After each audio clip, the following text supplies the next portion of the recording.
Go ahead and leave them in the comment section. I got a question. How many more weeks you here, Vinny? Right, several. Enough to get us through the Super Bowl if need be, Lance. Okay. All right, before I get this thing up here, again, leave your questions in the comment section, and I will pass them on to Lance. Let's get things started talking about the Packers' regular season finale and look ahead to the playoff picture, now at least a little bit more clear for Green Bay. My first complaint, and I know it didn't count, and I know we talked about should the players start, here we go, or should they not, or whatever. If you're going to start your guys, you might as well win the dang game.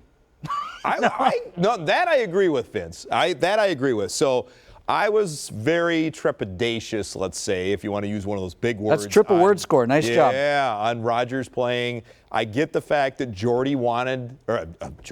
Davante wanted the record because he's really good friends with Jordy, and really good friends like to tease each other, like to make fun of each other, like Vince and I do, and all that stuff. And Davante wanted to hold that over Jordy, and I get that. And you look at the list, Vinny, of. Now, yesterday I had some people getting loose on social media. They got loose? Yeah, they got loose, trust me. 17-game season means nothing. I get the fact there's an extra game tacked on, whatever. But when you think of the lineage of Packers receivers, going all the way back to Don Hudson, James Lofton, Sterling Sharp, Antonio Freeman, Donald Driver, the previous record holder, Jordy Nelson, and now Davante Adams. And obviously I'm leaving out a few people, but let's just say guys that had a huge seasons as far as yards receiving in a season.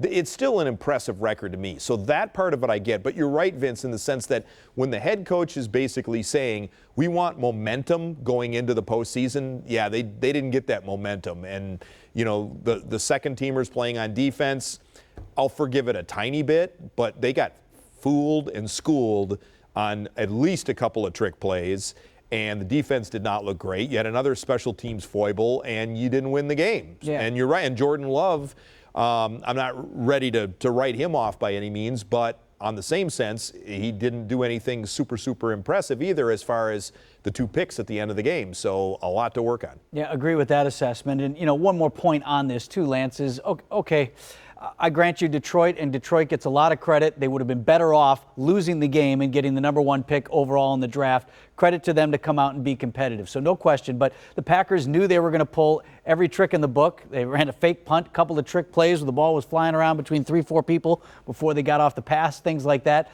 But, man, if you get beat, you get beat. But when you have defensive players in Week 17 who don't know their assignment or who are out of place and blowing coverages, that is a legit concern as we go into the playoffs. Yeah, that's the scary part. So you would hope that with the guys that they have coming back, report today from NFL Network that Zadarius Smith will start practicing this week and should be medically cleared and will be probably more of a situational pass rusher, but at least that gives you another option. Jair Alexander has been close. Now, we don't know how much the reserve COVID-19 list thing kind of set him back in his comeback and his development, things like that, but it seems like he was close. Zadarius Smith was the one, Vince, that we had the least amount of information on, so that was actually positive. And yesterday, a couple of the positives that I take from it, Rodgers, Adams, Lazard look like they are very sharp and ready for the postseason. So, and obviously they're going to play the entire game, barring injury. So you won't have to worry about Jordan Love or other factors, things like that. So that I'm good with. The other thing I'm good with is David Bakhtiari getting out there, getting some snaps under his belt, and Josh Myers being back out there as well. So your preferred lineman. And they looked really good as well. The offensive line looked good. All the lineup shuffling that they've done on the offensive line, and it really hasn't affected them that much all this year. So you not only have your preferred lineman out there, minus Elton Jenkins, who was hurt, and maybe Billy Turner, depending on his status, but you have depth behind those guys as well. So to me, those are the positives that kind of came out of yesterday. Now you need better defense and better special teams, or we're going to be singing the same old blues come playoff time or NFC Championship time. Well, let's start looking ahead then. Actually, I have one. All right, since we have the time. Yeah. One more thing. How do you let one guy beat you? We apparently got the wrong St. Brown brother on our team, and this cat ran wild. I never get, the Packers have had this happen, whether it's, what's his name, Thielen over there in Minnesota, or, other guys where you Justin Jefferson. One guy who's hot, and you let one guy beat you. Put 3 guys on him, whatever. How does that guy ever get open? By the way, don't lip off to his dad. Did you see those photos when he was Mr. Universe or whatever he was. That dude was stacked. And even 40 years later, that guy could probably still break you and I in half. But yeah, his parents got more airtime than most of the Packers did in that game. It was pretty incredible. But you're right on that he's a legit player. He's one of their better players. It's the old adage, and Larry, Vinny, you and I learned from Larry McCarron that the other guys on the other side of the ball get paid to play the game too. And you saw it yesterday. There are guys with Detroit that are fighting for their jobs and want to say, hey, I know we had a bad season, but next year we're going to be better. We're not going to be the kitty cats. We're going to be the Lions, and we want to be a part of this team. And it trickled down from their head coach. Their head coach, whether you think he's a meathead or whether you think he's just, one of these macho guys or whatever, but he played to win the game, and he wanted to set that tone. And to your point, he didn't care as much about the number 1 overall pick. He wanted to set a tone that next year we mean business, and we've had a number of close games. We're going to win this game. And now Matt LaFleur, the one other thing I like, Vince, is he's got a hammer. When he comes into that meeting room today, he looks at the corrections, and I'm sure there are a lot of bad grades in the corrections.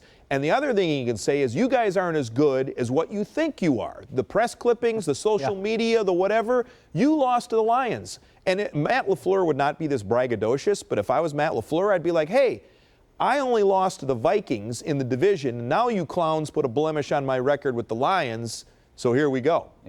Yeah.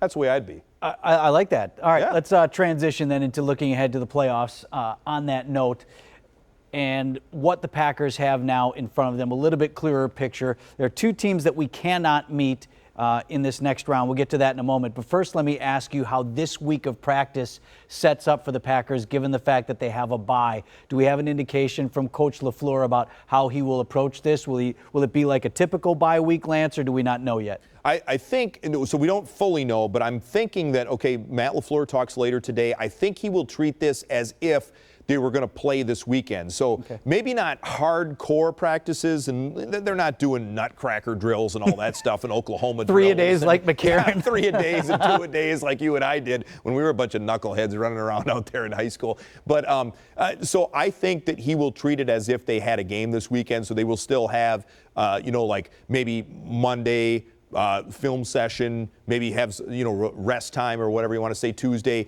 kind of practice Wednesday, Thursday, Friday. I think he'll try to keep it as normal as possible to keep them in the routine, and then they'll have to somewhat get ready. You don't want to spread yourself too thin, but from what I understand when I've talked to coaches, assistant coaches, things like that, you kind of have to be ready for 4 different teams, and I think this is what you're going to hint on, and then you can ask me about it is, more than likely, it'll be the winner of the Rams-Cardinals game, more than likely. But you still have to get ready for the Niners because they could upset the Cowboys. I honestly think the Eagles are posers. I think they're just happy to get in the playoffs, whatever, but you never know. And if the Eagles won, it would be the lowest seed, which would be the Philadelphia Eagles. So you have to get ready for all 4 teams. If you have a question for Lance, please go ahead and leave it in the comments section here of this conversation. Appreciate you being with us here on Facebook. So we know for sure, the one thing we know for sure, there are 2 teams that we cannot face. The Buccaneers we won't face, and the Cowboys we won't face. Is that right? 2 and 3 there. So that's fine. And one of those 2 teams, ultimately, if we win next week, will have to come through Lambeau Field. But looking at how things shape up, the Eagles is the 7 seed, the longest shot to advance. I think you're right. Most likely we would see either the 4 or the 5, and that's the Rams and who do we say? The Rams and the Cardinals. And Cardinals. I will pose this to you very quickly, Vinny, and then I'll let you get to your point. So sorry to cut you off, but the Niners are, and we talked about it. That was going to be my point. It's not a good matchup for Mike McCarthy and the Dallas Cowboys. Yes, Dallas looks like once again, their offense is awesome, scored the most points in franchise history, put up a 50-burger on the Eagles, but the Niners' defense is good. They can run the ball. Offensively, they can do things as long as Jimmy G, he's so up and down, but he's playing a little bit better. I would be concerned if I was Dallas, and the Niners could be that team coming to Lambeau Field, and that would not be a great matchup for the Packers, in my opinion, as well, but go ahead. Well, the thing is, too, Lance, and we get into this business because now we got 2 weeks and nothing to talk about. But what what we don't know yet is going to happen. You can't help but it's human nature to think, well, who would you rather play? But it's a dangerous business to get into. A number of times in Packers' recent playoff history, we've gotten what we thought was going to be the preferred outcome, and it has not worked out for us. Most famously, when we thought we were going to be going on the road to Dallas for the NFC Championship, and whoa, Dallas blew it, and the Giants had to come through Lambeau Field. What was that, 2011? No, 11 won the whole, 2007, yeah. right? 2007 was the NFC Championship game, and then 2011 was the year where they almost went undefeated, and they lost in Kansas City, and they were 15-1, and the Giants came to Lambeau Field, and no problem. Yeah. And we got rolled both times. Well, we didn't get rolled in that NFC Championship, but we did get beat. Yeah. So careful what you wish for in terms of preferred outcome, right? Yeah, so and you're right. 07 was because obviously that was earlier in the year where Brett Favre got hurt. Right. Aaron Rodgers came in. Everybody's like, okay, this guy can legit play because he led them back. They still lost, but Tony Romo and the Cowboys were rolling, and everybody thought that was going to be a matchup. You're right. This time of the year, and players can get trapped in it too. As much as coaches say, hey, we just prepare for the team that's across from us, or we're going to wait, whatever. Players know who they could possibly face, and you kind of get your dander up, or you kind of realize, like, hey, I'd like to play them, I'd like to play. You can't worry about that. You have to beat the team that's across from you. If you look at the matchups, I would say this. It seems like the Packers kind of have the Rams number, and we talked about this. They beat them in the playoffs last year, beat them this year. They've kind of set a tone with the Rams. That doesn't mean that the Rams are unbeatable. It just means I think the Packers kind of have a little bit of one-upsmanship on them. The Cardinals, same thing. Beat them earlier. I think they have at least a little bit of a leg up on them. You worry a little bit about the Packers have always had problems with very mobile quarterbacks like Kyler Murray. So that would be the one thing that would concern me about them. 49ers can run the ball. And if there is one Achilles heel other than the special teams that the Packers have is I think they're a little bit better at stopping the run. But, Vince, I'm not convinced that they are awesome at stopping the run. So a team that could play keep away and run the ball like what the 49ers did in the NFC Championship game 2 years ago, that would be one of my biggest concerns. If you have a question for Lance, leave it in the comments section. Otherwise, we're getting close to wrapping up. Let's talk about the pieces that the Packers expect to get back in still almost 2 weeks. Lance, you mentioned Zadarius Smith. Do you expect him to play? I mean, he was hanging out, so that is a good sign. First time we'd seen him in a while. Certainly Jair Alexander. I understand coach's decision to leave him out because he didn't get a full week of practice due to COVID. Still would have liked to have seen him run around out there a little bit, but nonetheless, you do expect to see him back. In what role, I guess they don't know. So a number of key pieces, though, still going to come back in a couple of weeks. Yeah, and I think Zadarius Smith as a situational rusher can help you with 15 to 20 snaps. That's probably about as much as you can expect, Vince.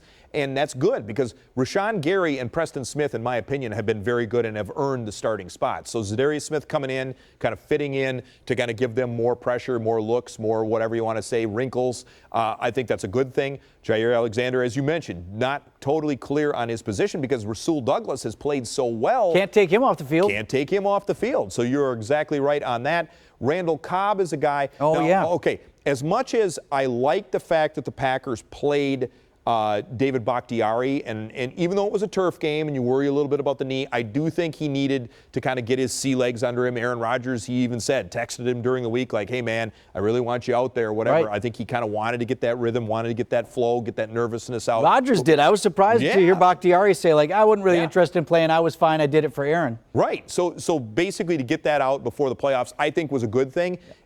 On the flip side with Randall Cobb, I think that he's veteran enough that he told the broadcast that he could have played this week. Sometimes that's debatable. No offense to Randall because the medical staff doesn't clear you, so who knows where the truth is in that. I think he's such a veteran and such a guy that's on the same page with Rodgers that I don't think he needed to play against the Lions. So he will be an addition to the offense that will be a good addition come playoff time as well. Now, Allen Lazard's playing well, so as long as it and now that MVS has a back injury and we don't know the status as of this, obviously they play different positions. Randall Cobb plays in the slot. Hopefully that doesn't take away from what Allen Lazard's doing right now because he's kind of an ascending player right at the right time. But I think having Cobb, if you lose MVS, is another offensive weapon, and that's a good thing. All right, Lance, appreciate it. We'll take next week off on Green and Gold Live, I think, but I don't know. Maybe we'll just have one and talk about Looks who like won or everybody's what. taking off on the questions just because the Packers don't have a game this week. I think it's just Everybody's- because the conversation was so compelling between the two of us. Oh, it's riveting. Probably is what it was. Well, Amen. nonetheless, if you watched today, we appreciate it very much. And Lance, enjoy the week, and we'll look forward to talking again. You too. See you, Vince.